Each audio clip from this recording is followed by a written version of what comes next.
ককবরক দিবসে সরকারি অনুষ্ঠান হয় 18 জানুয়ারি রাজধানীর রবীন্দ্র ভবনে।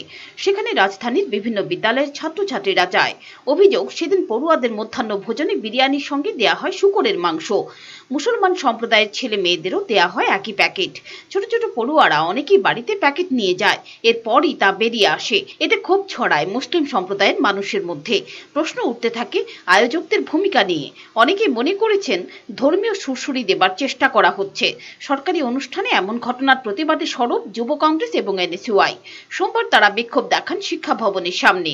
তাদের অভিযোগ, সরকার বিদ্যালয় থেকেই হিন্দু মুসলিম বিদ্বেষের পরিবেশ তৈরির চিন্তাধারা নিয়েছে রাজ্যের সরকার। এই নিন্দা জানান তারা। ছাত্র নেতা রাকেশ দাস বলেন, শিক্ষামন্ত্রী রতননাথ ব্যর্থ। উনার মন্ত্রিত্বে থাকাকালীনই একটা কালো অধ্যায় রচিত হলো। এবং তাদেরকে টাউন হলে নিয়ে যাওয়া হয়েছিল স্কুল কর্তৃপক্ষ থেকে এবং ককবরক দিবস উপলক্ষে, এবং সেখানে তাদেরকে বিরিয়ানির প্যাকেটের মধ্যে আমি যেটা নিজে দেখেছি এবং শুয়োরের মাংস, মাছ এসব দেওয়া হয়েছে। তো বিভিন্ন ধর্মের বিভিন্ন একটা থাকে, ধর্মের একটা বিশ্বাস থাকে। তো আজকে যদি সেম জিনিস যদি কোনো হিন্দুদেরকে আজকে বিফ, গরুর মাংস দেওয়া হতো, সেটা নিয়ে আরএসএস বিজেপি আন্দোলন করতো, সেটা হতে হতো না। সারা ত্রিপুরা রাজ্যে আগুন লাগাতো তারা।